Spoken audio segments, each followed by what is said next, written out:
दोस्तों एक बड़ा कंफ्यूजन है शेयर बाजार में कि भाई ग्रोथ स्ट्रेटेजी बढ़िया है, वैल्यू स्ट्रेटेजी बढ़िया है कि क्वालिटी स्ट्रेटेजी बढ़िया है, किसमें पैसे ज्यादा बन सकते हैं। मुझे क्या स्ट्रेटेजी अगर मैं रखूं तो लॉन्ग टर्म के लिए भी पैसे अच्छे बनेंगे और बहुत चिंता नहीं रहेगी। अब दोस्तों बात समय समय की बात होती है। कुछ समय ऐसा होता है जब क्वालिटी इन्वेस्टर्स को अच्छे पैसे मिलते हैं, कुछ समय होता है जब ग्रोथ इन्वेस्टर अच्छा कमाते हैं।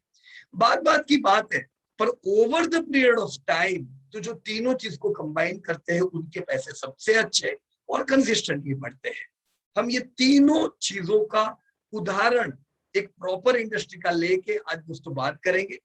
हम एक म्यूटेड इंडस्ट्री का उदाहरण लेंगे जिससे ये चीज क्लियर हो जाए कि जब इंडस्ट्री म्यूट होती है पर हम क्वालिटी कंपनियों में होते हैं तो उससे हमारे पोर्टफोलियो पे क्या इफेक्ट आती है। राइट, तो चलो ये रहिएगा मेरे साथ। हम ये तीन इंपॉर्टेंट फैक्टर पे बात करने वाले हैं, growth, quality and value, taking on industry as an live example. दोस्तों ये है आपके सामने सबसे पहला चैलेंज, रिटर्न ऑन इक्विटी। कंपनियां दोस्तों चाहती है जो पैसा उन्होंने लगाया है उसमें कंपनी की प्रॉफिटेबिलिटी जबरदस्त है, तो वो नापते कैसे है, वो नापते हैं रिटर्न ऑन इक्विटी से। इतना पैसा है कंपनी के पास, इतना प्रॉफिट कर रहे हैं दोस्तों। तो रिटर्न ऑन इक्विटी की जैसे कंपनियां बात करती है, हम निवेशकों को रिटर्न ऑन इन्वेस्टमेंट पे बात करना चाहिए। कितना पैसा मैंने लगाया है, मुझे आज हर साल जो कंपनी प्रॉफिट कर रही है मेरा रिटर्न ऑन इन्वेस्टमेंट कितना है, क्या मुझे कंसिस्टेंट पैसा मिल रहा है, कितनी वॉलेटिलिटी रहती है मेरे इन्वेस्टमेंट में, ये जो पैसा मुझे जो आज मिल रहा है उसकी प्रोबेबिलिटी कितनी है कि कंटिन्यू मिलता जाए। यही सब चीजें दोस्तों इन्वेस्टर्स को देखनी चाहिए। ये देखने के लिए नीचे जो तीन फैक्टर दिए गए ये बहुत इंपॉर्टेंट है दोस्तों। कुछ समय होता है जब ग्रोथ इंडस्ट्री जबरदस्त बढ़ रही होती है, इसे दोस्तों दूसरी भाषा में कहा जाता है हॉरिजॉन्टल ग्रोथ वाली इंडस्ट्रीज। हॉरिजॉन्टल ग्रोथ यानी वो इंडस्ट्रीज जो धंधा बढ़ाने में सक्षम होती है। अब कुछ इंडस्ट्रीज को दोस्तों नेचुरल बिजनेस जबरदस्त मिल रहा होता है वर्ल्ड में जो चेंजेस हो रहे थे उसकी वजह से। जैसे रिटेल एक फास्टेस्ट ग्रोइंग सेक्टर हम कहते हैं, क्यों? उनका हॉरिजॉन्टल ग्रोथ जबरदस्त होता है, कंपनियों के धंधे जबरदस्त बढ़ते हैं, रिटेल के, फिनांस के, टेक्नोलॉजी की कंपनियों के। तो ये एक हॉरिजॉन्टल ग्रोथ की कंपनियां या हॉरिजॉन्टल ग्रोथ की इंडस्ट्री में इन्हें कहते हैं। सब इंडस्ट्री में ऐसा नहीं होता है। अब दोस्तों कुछ ग्रुप है जैसे अदानी ग्रुप को हम कहेंगे it's an horizontally growing group, क्योंकि उनके धंधे जबरदस्त बढ़ते हैं। क्वालिटी की तो बात नहीं कर पाएंगे वहां पे अभी, लेकिन हॉरिजॉन्टल ग्रोथ अच्छे है तो क्या होता है, धंधे बढ़ रहे होते हैं, प्रॉफिट बढ़ रहे होते हैं, जिससे इन्वेस्टर को पैसे भी मिलते हैं। पर वो वॉलेटाइल कितना रहेंगे, वो कंसिस्टेंट कितना रहेंगे, वो खाली हॉरिजॉन्टल ग्रोथ से नहीं बता सकते। राइट, तो हॉरिजॉन्टल ग्रोइंग इंडस्ट्री में भी ये देखना पड़ेगा कि क्वालिटी यानी कि वर्टिकल ग्रोथ है कि नहीं है। राइट, जहां पे जैसे इकोनॉमी जब अच्छी बढ़ रही होती है तब हम ये भी देखते हैं कि उस समय मेटल की कंपनियों में हॉरिजॉन्टल ग्रोथ अच्छा आता है, सीमेंट की कंपनियां, क्योंकि जो इकोनॉमी बढ़ रही है इंफ्रा पे स्पेंडिंग बढ़ता है, कंजप्शन बढ़ता है। पर ये साइक्लिक होता है, ये पूरे हर साल नहीं बढ़ता जाएगा। राइट, इनका फेज है। आपने देखा होगा 2002 से 2008 की तेजी में मेटल की कंपनियों ने भी बहुत अच्छा कमा के दिया था। क्यों? सेम थिंग, उस समय हॉरिजॉन्टल ग्रोथ बढ़िया होता है, लेकिन फिर जब मंदी आती है तो ये 10-10 साल नहीं चलते। क्यों? नीचे का फैक्टर काम लगता है, वर्टिकल ग्रोथ दोस्तों नहीं होता है। तो ऐसी जो भी कंपनियां हो, ऐसे जो भी सेक्टर हो जो वर्टिकल ग्रोथ नहीं कर पाते यानी क्वालिटी पैरामीटर पे फेल होते हैं, वहां पे दोस्तों कंसिस्टेंसी नहीं मिलती है। तो हमें क्या चाहिए, हमें हॉरिजॉन्टल ग्रोथ भी चाहिए, धंधे बढ़ने चाहिए, और वर्टिकल ग्रोथ भी चाहिए, कंपनी के मार्जिन एक्सपांड होने चाहिए।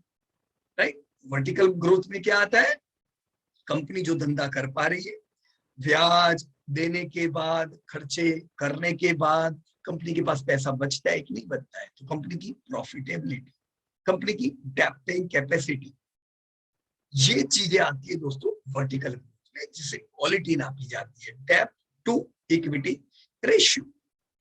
क्वालिटी अगर आपके सेक्टर की अच्छी है या इंप्रूव होती जा रही है, देखो ग्रोथ कह रहा हूं, आज हो सकता है अच्छी ना भी हो, पर हर साल अगर इंप्रूव हो रही है then we can say yes ये सेक्टर या ये कंपनियां इंप्रूवमेंट फेज पे है। ये दोनों चीजों का जब मेल होता है तो वेल्थ बनती है। राइट। धंधे बढ़ते जा रहे हैं, मार्जिन बढ़ते जा रहे हैं, डेप्टिंग कैपेसिटी बढ़ती जा रही है, तो इससे प्रॉफिट एक्सपांड होता है और एक्सपोनेंशियल ग्रोथ होता है। कंपनी के धंधे 15% से बढ़ेंगे, कंपनी के प्रॉफिट 20% से बढ़ेंगे। तो ये ढूंढने के लिए जहां पे मुझे ग्रोथ बढ़िया मिले, इंडिया जैसी कंट्री बढ़िया ग्रोथ दे सकती है। दोस्तों कई विश्व में कई कंट्री है, पर ध्यान इंडिया पे लोगों का क्यों ज्यादा है? क्योंकि इंडिया दुनिया की फास्टेस्ट ग्रोइंग इंडस्ट्री है, फास्टेस्ट ग्रोइंग कंट्री है। तो इंडिया में ये हॉरिजॉन्टल ग्रोथ की कमी नहीं रहेगी। वर्टिकल ग्रोथ के लिए हमें कुछ इंडस्ट्रीज ढूंढनी पड़ेगी जहां पे ये क्वालिटी भी मिले। और दोस्तों वैल्यू यानी क्या? वैल्यू यानी मार्केट, राइट। अब ये दो चीजों में कहां पे मार्केट नहीं आता है, ग्रोथ में या क्वालिटी में कहीं भी मार्केट, शेयर बाजार आता ही नहीं है। पर जब हम वैल्यू बाइंग की बात करते हैं तो शेयर बाजार आता है। वैल्यू बाइंग यानी जब बाजार में गिरावट होती है, जब कोई भी कारणों से मार्जिन टूटे हुए होते हैं, जब कोई कारणों से प्रॉफिटेबिलिटी अच्छी नहीं होती है, डर होता है बाजार में, वो समय पे आपको सबसे सस्ते लेने को मिलते हैं। So that is value buying. तो ये अपॉर्चुनिटी से होता है, ये आपकी चॉइस है। हर 3-1 साल में वैल्यू बाइंग के मौके मिलते हैं। This is your choice which you can take. Growth और क्वालिटी ढूंढनी पड़ती है, ये आपकी चॉइस से तुरंत सामने नहीं आएगी, ये एनालिसिस से मिलता है। और वैल्यू अपॉर्चुनिटी से मिलता है। वैल्यू बाइंग करने से आप सस्ते शेयर दे सकते हो, हाई यील्ड मिल सकती है। और ओवरऑल वेल्थ के लिए ये तीनों चीजें दोस्तों चाहिए। चलो ये तीनों चीजों को हम एक उदाहरण से देखते हैं। जैसे यहाँ पे मेरे सामने है ऑटो इंडस्ट्री। ले ऑटो इंडस्ट्री का उदाहरण देखो। ऑटो इंडस्ट्री को जानना भी अच्छा है, क्योंकि ऑटो इंडस्ट्री एक चैलेंजिंग इंडस्ट्री बनी हुई है पिछले कुछ समय से। तो हम ऑटो इंडस्ट्री को जानेंगे। मेरा रिक्वेस्ट है, आज के एपिसोड में हम सारी इंडस्ट्री की डिटेल में नहीं जाने वाले, हम over eagles eye view auto industry की लेंगे।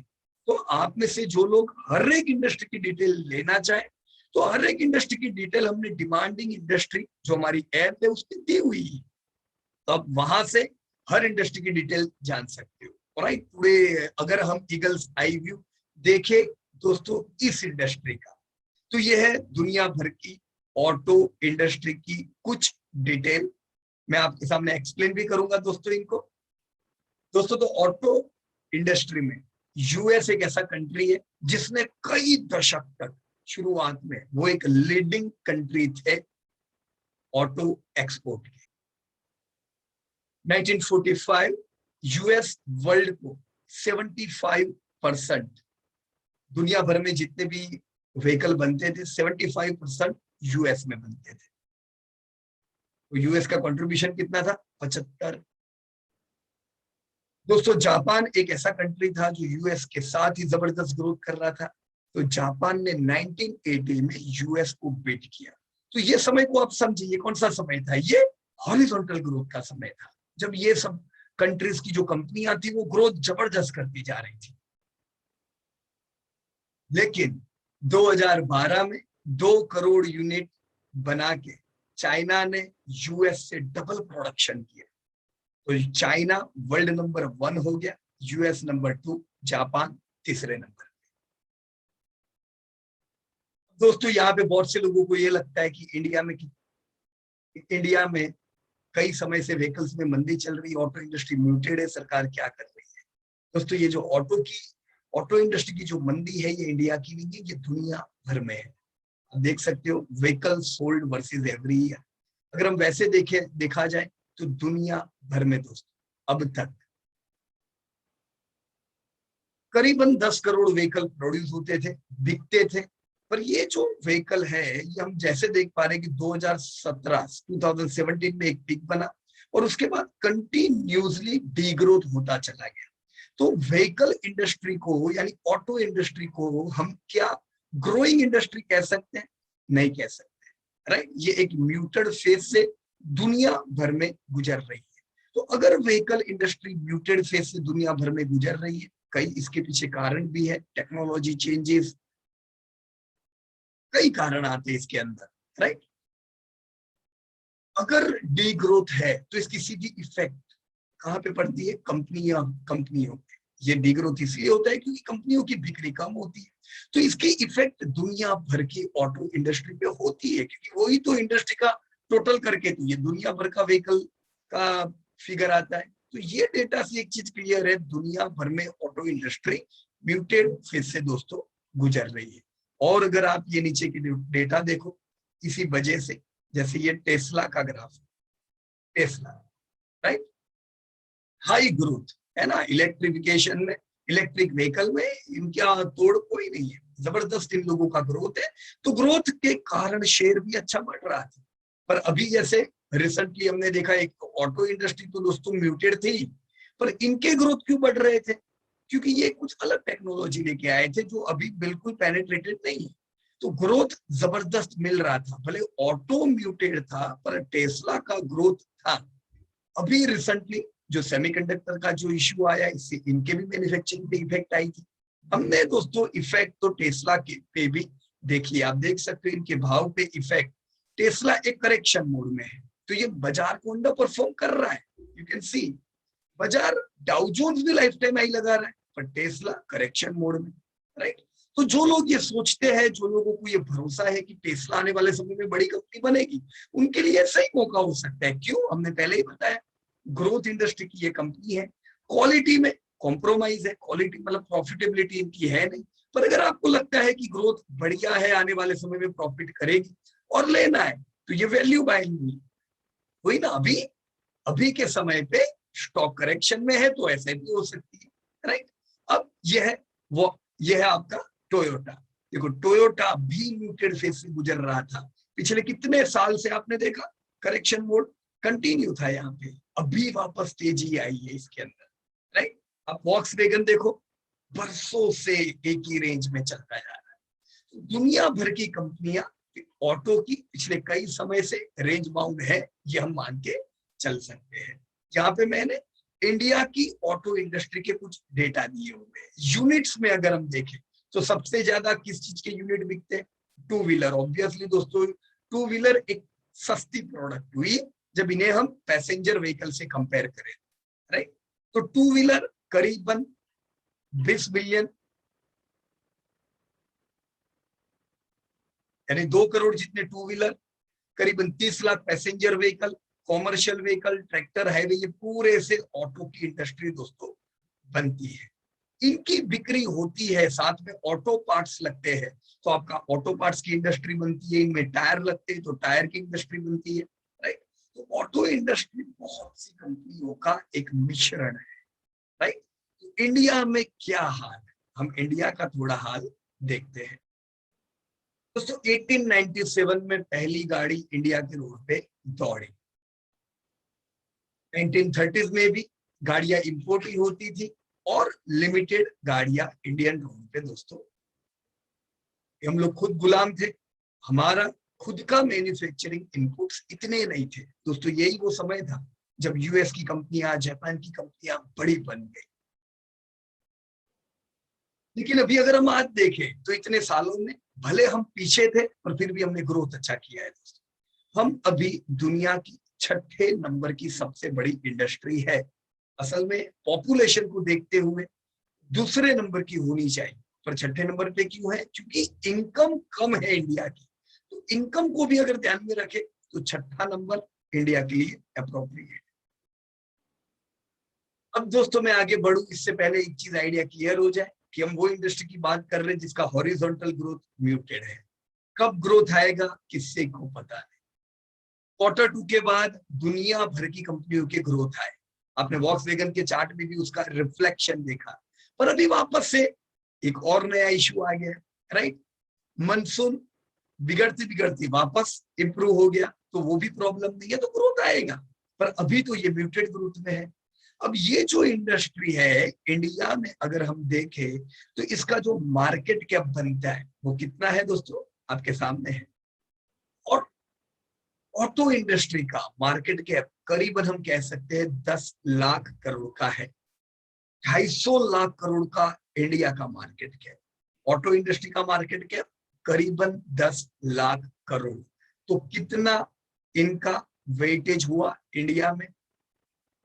हम ये भी नहीं कह सकते 10%, नहीं हुआ, राइट। 5%, 4% जैसा इनका वेटेज हुआ ओवरऑल इंडस्ट्री में, राइट।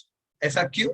क्योंकि कुछ और इंडस्ट्री ने पिछले कुछ समय में ग्रोथ किया। जैसे आईटी इंडस्ट्री का वेटेज आप देखें तो 10% प्लस हो गया है। क्यों? क्योंकि वो कंपनियां जो कुछ भी नहीं थी 20 साल पहले वो बहुत बड़ी हो गई, राइट।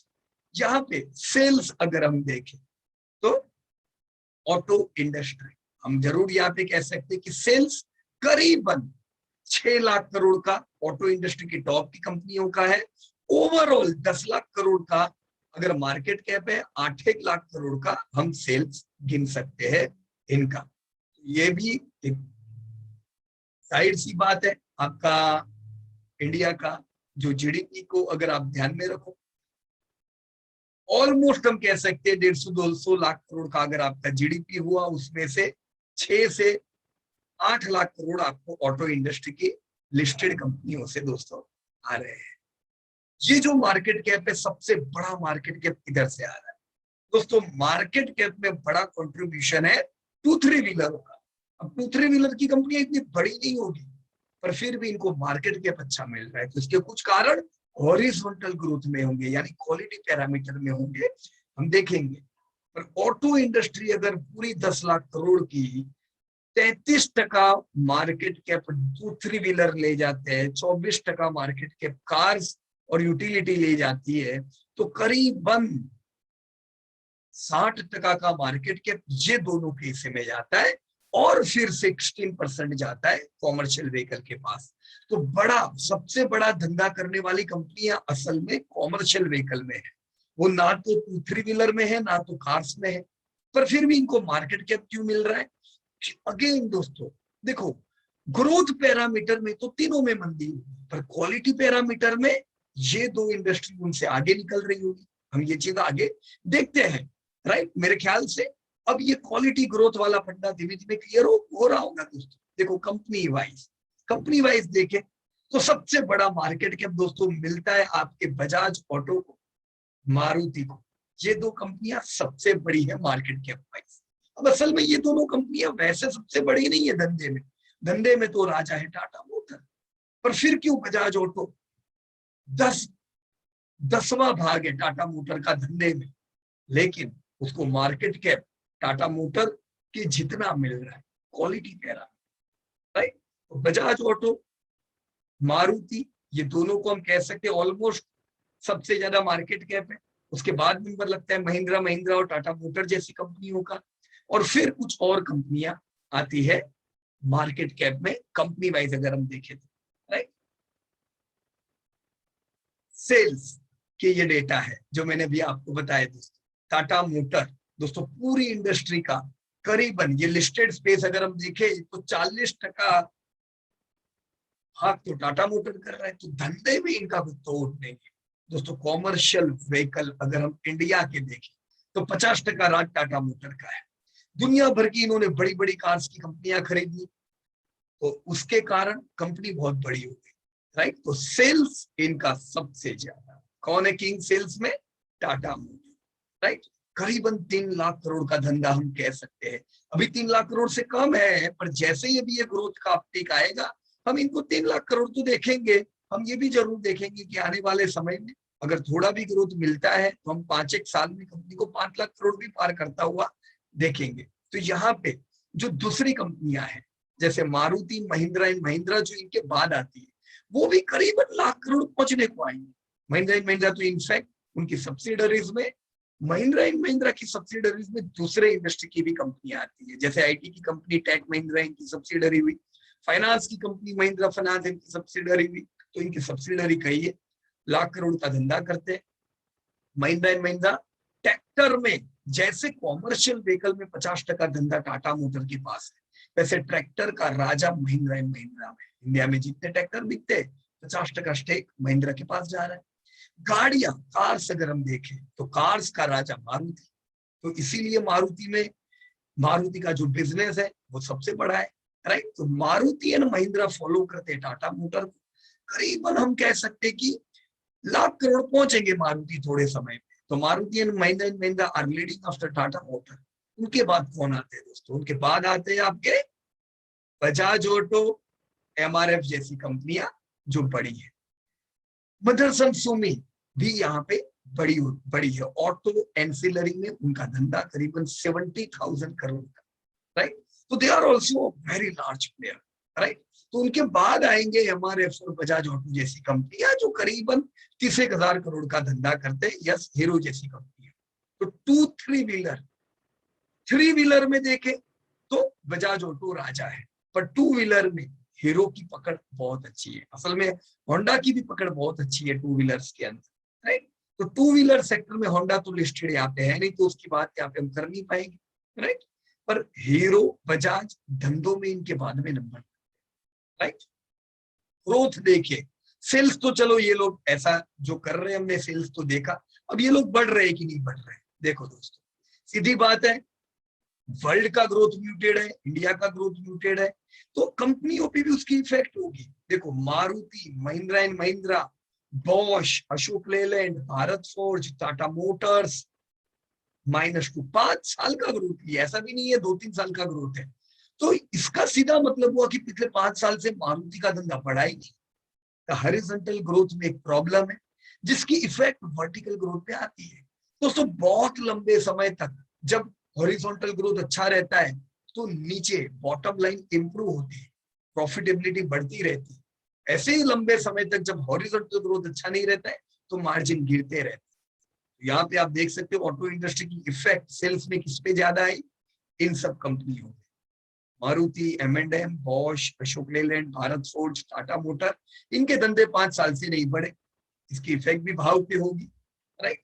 अब अगर क्वालिटी बुरी होती तो यहाँ पे जबरदस्त मार पड़ती। जैसे टाटा मोटर का हम जानते हैं कि पिछले कई समय से प्राइस एप्रिसिएशन उनका इतना अच्छा नहीं, डिविडेंड बिल्कुल नहीं आया होता, राइट। तो ऐसा क्यों हुआ, क्योंकि हॉरिजॉन्टल ग्रोथ भी नहीं, वर्टिकल ग्रोथ भी नहीं, राइट। पिछले साल की रिकवरी को अकेले को हम ध्यान में नहीं रख सकते, राइट। तो over the period of time की हम पूरे डेटा देख के ये बात कर रहे हैं।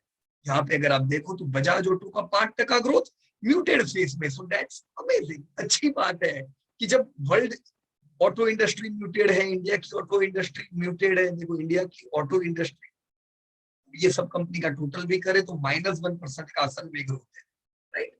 तो डी ग्रोथ में भी बजाज ऑटो का 5 साल में 5% ग्रोथ हुआ, नॉट एक्स्ट्रा ऑर्डिनरी। इंडिया की ग्रोथ से ये कुछ भी नहीं है, पर फिर भी अच्छा ग्रोथ तो किया ऑटो के मुकाबले। अब देख सकते हो आइसर 2%, एमआरएफ 2%, बालकृष्ण ने कमाल कर दिया, 11% is an extra ordinary growth, right. तो बालकृष्ण का ग्रोथ तो बहुत अच्छा है। साथ में ये आप जो यहाँ पे बजाज, टीवीएस और कहा गया हीरो का 0% है, पर बजाज, टीवीएस, इन लोगों की ये जो ग्रोथ है ये क्यों है, क्योंकि ये टू व्हीलर में आते हैं। तो टू व्हीलर में कम से कम डी ग्रोथ नहीं रहा, राइट। तो ये चीज देख के पता चलनी चाहिए कि जो भी कंपनियों के हॉरिजॉन्टल ग्रोथ बिल्कुल नहीं रहे, ऑटो के साथ चले, ऑटो की बिक्री तो म्यूटेड है ही, कंपनियों के भी धंधे नहीं बढ़े, वहां पे प्रॉब्लम भी होगा भाव में, राइट। प्रॉफिटेबिलिटी में भी प्रॉब्लम होगा। जो कंपनियों के धंधे बढ़े वहां पे प्रॉफिटेबिलिटी आपके फेवर में होगी, राइट। तो ये 5 साल का डेटा था दोस्तों। एक चीज क्लियर हो जानी चाहिए, जो कंपनियां ये समय पे भी ग्रोथ में है वो कंपनियों का हॉरिजॉन्टल ग्रोथ बुरे समय में भी अच्छा है। पैसे दोस्तों बने ही होंगे, कोई डाउट नहीं है, भले ऑटो म्यूटेड है, राइट। प्रॉफिट दोस्तों पूरी इंडस्ट्री में, अब जैसे हमने अभी देखा कि बजाज ऐसा नहीं है कि बहुत बड़ा धंधा करती है, पर बजाज की वर्टिकल लाइन क्लियर है, राइट। यानी मार्जिन इनके बहुत अच्छे होंगे, ये डेप्थ फ्री कंपनी होगी, डेप्थ कैपेसिटी अच्छी होगी, जिसके कारण सबसे ज्यादा प्रॉफिट कौन करता है ऑटो इंडस्ट्री में, बजाज ऑटो करता है, करीबन 5,000 करोड़ का प्रॉफिट। मारुति करीबन 5,000 करोड़ का प्रॉफिट, पर मारुति 70,000 करोड़ के टर्नओवर से 5,000 करोड़, बजाज खाली 30,000 करोड़ के टर्नओवर से 5,000 करोड़। एम&एम 3,700, हीरो 3,000 करोड़, आइसर, ये पूरी लाइन हमने लिखी हुई है, बालकृष्ण 1,000 करोड़ का प्रॉफिट। अब ये सब तो भी प्रॉफिट करने वाली कंपनियां हैं, राइट। अमरा राजा बैटरी हो, बॉश हो, अशोक लेलैंड, भारत फोर्ज, टाटा मोटर ने तो पिछले साल लॉस किया था। टाटा मोटर का तो लॉस गिनना भी मुश्किल है, चलो ये इंप्रूव हो रहा है अभी, बेशक इंप्रूवमेंट के फेज पे है, लेकिन ये लॉसेस के कारण इन्वेस्टर को बुरा सामना करना पड़ता है। ऐसा क्यों हुआ दोस्तों? नेटवर्थ, यहाँ पे नेटवर्थ और डेप्थ हम लोग देखें तो नेटवर्थ किसका बहुत अच्छा है डेप्थ के मुकाबले। तो देखो बजाज ऑटो में डेप्थ ही नहीं है, 0, नेटवर्थ अच्छा है, राइट। तो डेप्थ टू इक्विटी रेशियो इनका फेवरेबल होगा। तो ये कुछ कंपनियां हैं जिनके डेप्थ नेटवर्थ के सामने कुछ भी नहीं है। मारुति का भी ऐसा ही है, पर महिंद्रा एंड महिंद्रा नेटवर्थ से डेप्थ ज्यादा है। अब ये इसलिए भी है, इसमें कुछ फिगर आपके फाइनेंस कंपनी की भी होगी। हीरो मोटर आप देख सकते हो, आपको नेट डेप्थ भी यहाँ पे भी नहीं दिख रही है। आइसर मोटर, एमआरएफ में कुछ डेप्थ है, आप देख पा रहे हो 811 करोड़। बालकृष्ण इंडस्ट्री अगेन कोई डेप्थ ही नहीं है नेटवर्क के सामने, राइट। अमरा राजा बैटरी, टीवीएस में डेप्थ ज्यादा है नेटवर्क के मुकाबले, राइट। तो ऐसी कंपनियों को हम कह सकते हैं वर्टिकली हॉरिजॉन्टल ग्रोथ अच्छा भी मिले तो कंपनियों की ग्रोथ होते हैं, पर बुरे समय में प्रॉब्लम हो जाते हैं हमें ऐसी company. Ashok Leyland, even Tata motor आप देख सकते हो ऑलमोस्ट डबल डेप्थ है इक्विटी से, right. So this all things are not good. Depth to equity ratio, अब ये ऊपर के डेटा से डिराइव किया गया है। देखो Bajaj auto 0, Maruti 0, Mahindra and Mahindra high, TVS high, Ashok Leyland high, Tata motor high. तो इसी कारण अगर आप पिछले कुछ 20 साल के डेटा, 10 साल के डेटा, इवन 5 साल के डेटा देखो तो इन सब कंपनियों में तो भी पैसे बने होंगे, प्रॉफिटेबिलिटी कंसिस्टेंट आई होगी। मारुति हो सकता है हम कह सकते हैं 5 साल से नहीं चल रहा होगा, पर 5 साल में कोई इन्वेस्टर ये नहीं कहेगा कि मेरे बैंक में डिविडेंड क्रेडिट नहीं। टूटा भी कितना, तो लिमिटेड टूटते हैं। क्यों? क्योंकि प्रॉफिटेबिलिटी कंसिस्टेंट आती है। पर यही समय पे अगर बुरी कंपनियां होती है, लाख के 5,000 हो जाते हैं वहां पे। देखिए मार्जिन फेवरेबल, एकदम बढ़िया मार्जिन किसके है? बजाज। सब आपने धंधा किया, आपके सब खर्चे निकाल दिए, Bajaj auto highest margin amount, Balkrishna industry तगड़े मार्जिन, राइट। तो ये कुछ कंपनियां हैं जिनके मार्जिन अच्छे हैं। आइसर मोटर भी उसमें आती है, right. Maruti 6%, Mahindra and Mahindra 5%। Top पे कौन है? बजाज, बालकृष्ण जैसी कंपनी। अब टाटा मोटर, भारत फोर्ज, अशोक लेलैंड 2-5% के नेगेटिव मार्जिन, हो सकते हैं इनके पॉजिटिव हो जाए आने वाले समय में। जब हॉरिजॉन्टल ग्रोथ आएगा तभी ये प्रॉफिट में आएंगे। जब तक दोस्तों हॉरिजॉन्टल ग्रोथ इंप्रूव नहीं होगा उनका कुछ नहीं होगा। पर हॉरिजॉन्टल ग्रोथ आता है तो ये जो कंपनियों के आज इतने मार्जिन है वो किधर चले जाएंगे? दोस्तों ये कंपनियां जैसे बजाज ऑटो ने पिछले साल 100% डिविडेंड दे दिया, 80 to 100%। क्यों? बुरा समय था, वो समझे इन्वेस्टर को प्रॉब्लम होगा, राइट। तो अब हम तो तगड़े प्रॉफिट कर ही रहे, भले ग्रोथ नहीं होगा इतना ज्यादा, पर फिर भी डिविडेंड तगड़ा दे दिया। तो यही चीज होती है दोस्तों अच्छी कंपनियों में, पेइंग कैपेसिटी। बजाज ऑटो तगड़ी एकदम, राइट। जो भी यहाँ पे 30 से ज्यादा अच्छी फिगर है वो अच्छी है। अब जैसे बालकृष्ण 137, बढ़िया। अमरा राजा 57, गुड। पर अभी आप यहाँ पे 2, 3, 4, 5 जैसी कंपनियों में अगर आप जाओगे तो थोड़ा प्रॉब्लम हो सकता है, राइट। इसीलिए दोस्तों इनकी इफेक्ट किधर पड़ती है दोस्तों? Return on equity. Balkrishna is top among return on equity. Bajaj auto, hero MotoCorp, ये सब कंपनियों की आरओई तगड़ी है, मतलब कंपनियों ने भी अच्छा पैसा कमाया। अब देखो कंपनी कौन है? तो वो हमारे पीयर इन्वेस्टर ही है, वो हमसे पहले आए, हम बाद में आए, राइट। तो पैसा तो वो कमाएंगे तो हम कमाने वाले, राइट। वो भी नहीं कमाएंगे हमारे पास क्या आएंगे, राइट। तो रिटर्न ऑन इक्विटी ये सब कंपनियों की तगड़ी। दोस्तों पिछले 15 साल के रिटर्न यहाँ दिए हुए ऑटो इंडस्ट्री के और निफ्टी के, मैंने कंपैरिजन दिया हुआ है। निफ्टी पिछले 15 साल में 11% का रिटर्न दिया, जबकि ऑटो ने 16% रिटर्न दिया। तो ये वो टाइम था जब ऑटो निफ्टी को आउट परफॉर्म कर रहा था, धंधे ऑटो के जबरदस्त बढ़ रहे थे, हॉरिजॉन्टल ग्रोथ थे। जो कंपनियां आज बुरे समय में भी वर्टिकल ग्रोथ उनका अच्छा है, वो कंपनियां कैसा परफॉर्म कर रही होगी? आउटस्टैंडिंग। तो रिटर्न भी उनके अच्छे थे। अब जबकि पिछले कुछ सालों में, पिछले 5 साल ही मंदी के हैं, तो देखो उसकी इफेक्ट 10 साल पे पड़ी।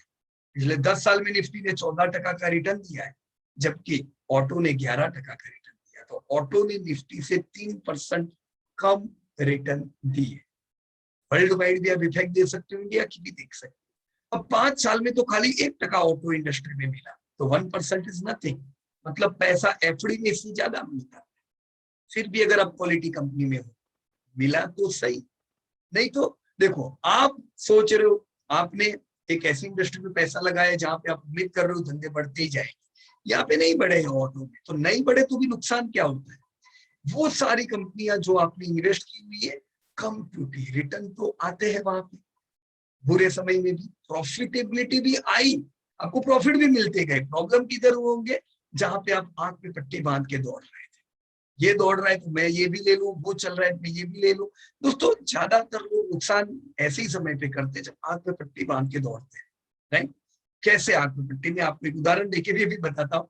लेकिन यही 5 साल में देखो निफ्टी ने 16% का रिटर्न दिया है।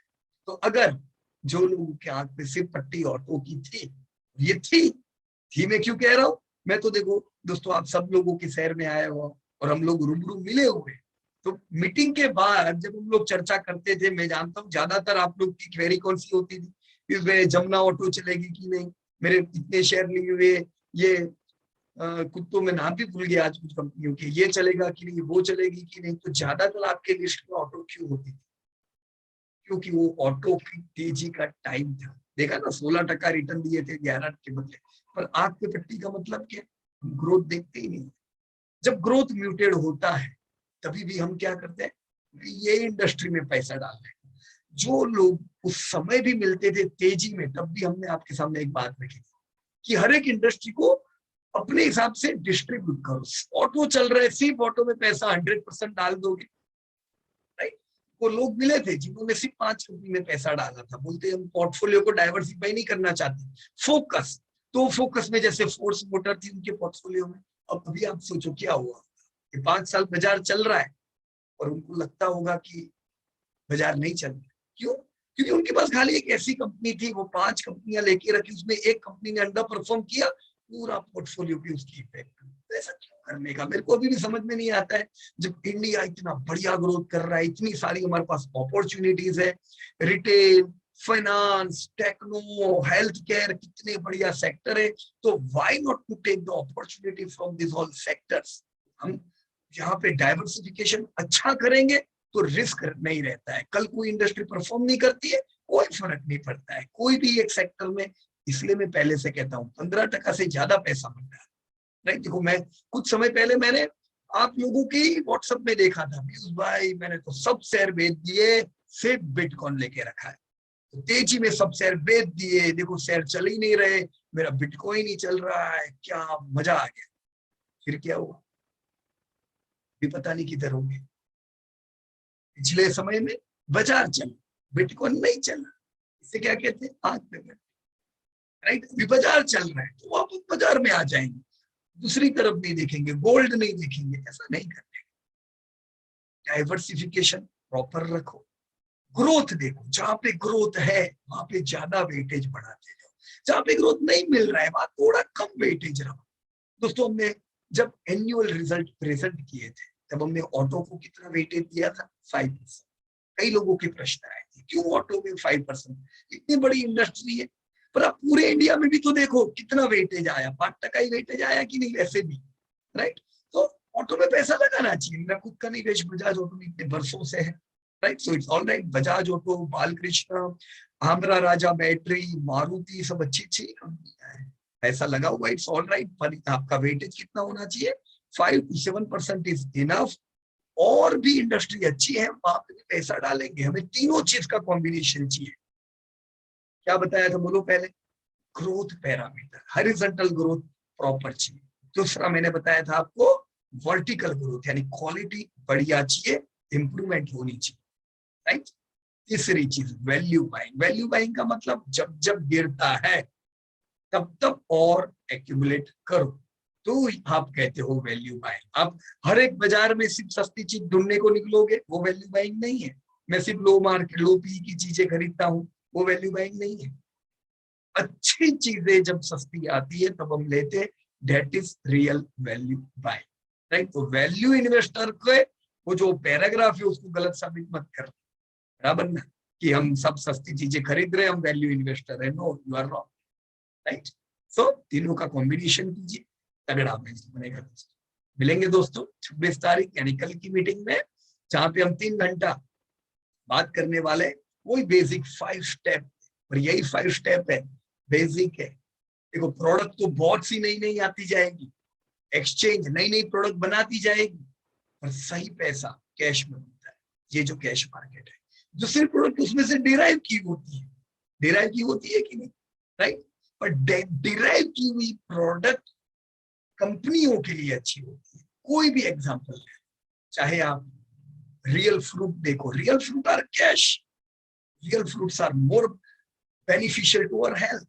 यस, उसमें से जो डिराइव की गई प्रोडक्ट है उसमें कंपनियों का मुनाफा जबरदस्त होता है। वैसे ही दोस्तों रियल मार्केट बना है कैश की, डिराइव की गई प्रोडक्ट कुछ कंपनियों के लिए अच्छी है, राइट। रेगुलरली हेल्थ के लिए अच्छा क्या है। Thank you so much, best of luck to everybody. जय हिंद दोस्तों। आपके कमेंट सर आंखों